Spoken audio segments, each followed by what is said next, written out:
नमस्कार सुधी दर्शकबृंदके असंख्य धन्यवाद प्रीति एवं शुभेच्छा जानिए आजकेर এই অনুষ্ঠানটি शुरू করছি।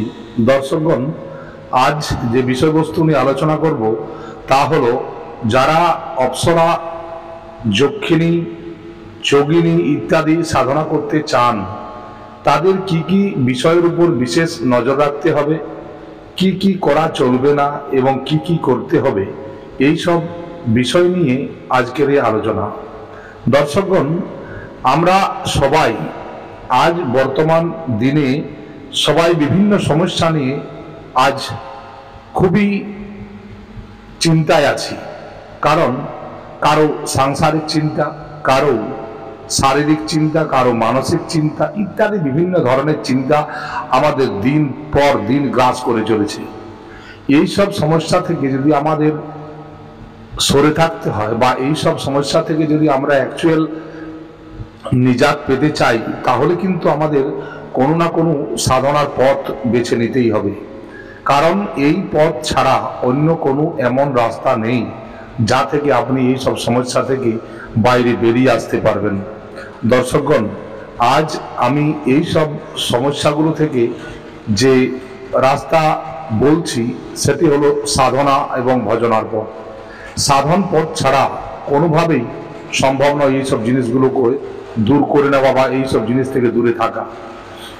আমাদের জীবনে যত সমস্যায় আসুক না কেন, যদি আমরা দৃঢ় প্রতিজ্ঞ হই বা আমাদের যদি একাগ্রতা, বিশ্বাস এবং ধৈর্য এইসব জিনিসগুলো যদি আমাদের জীবনে থাকে তাহলে অতি অবশ্যই আমরা যে কোনো জিনিসে কামিয়াব হতে পারি।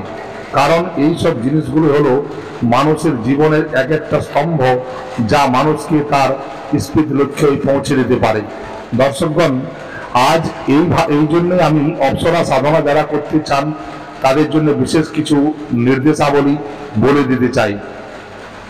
এক, সর্বপ্রথম আপনাদের নিজের গুরুর উপর ভক্তি এবং বিশ্বাস থাকতে হবে যে আমার গুরুদেব যা বলেছেন বা যা নির্দেশ দিয়েছেন তাই সঠিক এবং এই থেকেই আমার উন্নতি হতে পারে বা এই থেকেই আমি আমার স্থিত লক্ষ্যকে পেতে পারি।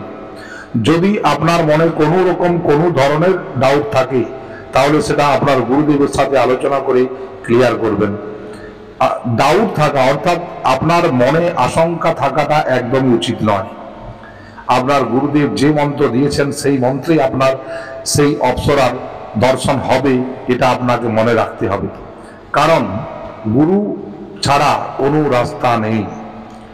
গুরু ছাড়া আপনার উন্নতি পাওয়া বা এই সব সাধনার পথে অগ্রসর হওয়া কোনোভাবেই সম্ভব নয় বা কোনোদিন আপনি সফল হতে পারবেন না। আপনাকে যে মন্ত্র দেওয়া হবে সেই মন্ত্র বিশ্বাস করে আপনাকে চলতে হবে এবং সেই মন্ত্রই আপনাকে রাস্তা দেখিয়ে নিয়ে যাবে। একাগ্রতা, আপনি যখন কোনো কাজ করবেন অতি অবশ্যই আপনার মনে একাগ্রতা থাকতে হবে। অর্থাৎ পূর্ণ নিষ্ঠার সাথে যদি আপনি ওই মন্ত্রের জপ করেন ওই মন্ত্রই আপনাকে আপনার স্থিত লক্ষ্যে পৌঁছে দিতে পারবে। নেক্সট হলো আপনার মনের মধ্যে কোনো রকম সন্দেহ না থাকা। অর্থাৎ আমার কাজ হবে কি হবে না, আমার করতে পারবো কি পারবো না, এই সব জিনিসগুলো না নামের কোনো শব্দ আপনি আপনার জীবনে আনবেন না। যদি এনে থাকেন তাহলে কিন্তু আপনার জীবনে আপনি কোনোদিনই শান্তি পাবেন না বা কোনোদিনই আপনি আপনার লক্ষ্যে স্থির হতে পারবেন না। আপনাকে একটাই চিন্তা রাখতে হবে যে আমি এই মন্ত্র দ্বারাই বা এই রাস্তা দ্বারাই আমার জীবনের উন্নতি করব। আমি যাকে চাইছি তাকে আসতে হবে, বাধ্য হয়ে আসতে হবে, এটা আপনাকে মনে রাখতে হবে। দ্বিতীয়ত হলো এই দুনিয়ায় এমন কিছু জিনিস নেই যে যা পাওয়া সম্ভব নয়। দুনিয়াতে সব কিছু পাওয়া সম্ভব, স্রেফ আপনার রাস্তা ঠিক হতে হবে, আপনার দৃঢ় প্রতিজ্ঞ হতে হবে।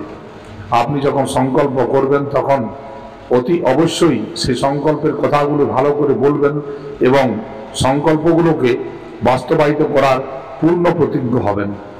যদি এই সব জিনিসগুলো করতে না পারেন তাহলে কিন্তু কোনো মতেই সাধনায় সিদ্ধিলাভ পাওয়া সম্ভব নয় বা সাধনায় উন্নতি করা সম্ভব নয়। গুরু যেভাবে নির্দেশ দেবেন সেই নির্দেশটুকুই পালন করবেন, এর বেশি কিছু করবেন না। কারণ অত্যাধিক জিনিস কোনোদিনই ভালো নয়। আপনাকে যতটুকু বলা হবে আপনি ততটুকুই করবেন, এর বেশি করলে আপনি সেটা সামালতেও পারবেন না বা সেটাকে কন্ট্রোল করা আপনার পক্ষে সম্ভব নয়, যেহেতু আপনি প্রথমবার এই সব সাধনা করছেন। সাধনার মেন বিষয়বস্তু হলো আপনার শরীর সুস্থ থাকতে হবে এবং আপনার মন কোনোভাবেই দমনা হওয়া চলবে না।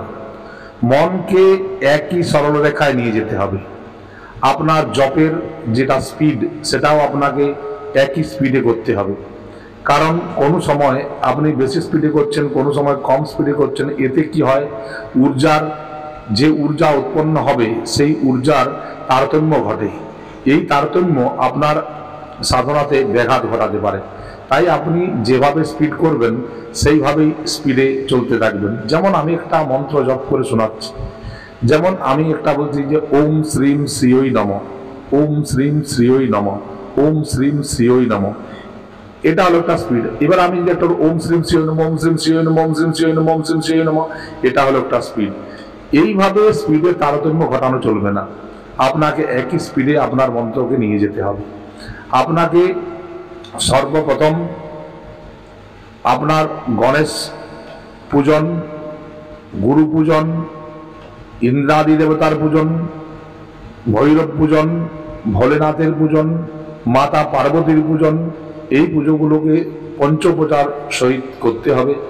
করার পরই আপনাকে যে অপ্সরাকে ডাকা হচ্ছে তার পুজো করতে হবে এবং তার নিমিত্তে যেসব মন্ত্রগুলো দেওয়া হবে সেই সব মন্ত্রগুলো আপনাকে বলে ওই মন্ত্র দ্বারা পুষ্প, অর্ঘ্য, ভোগ নৈবেদ্য ইত্যাদি সমর্পণ করতে হবে। এরপর আপনি জপ করবেন।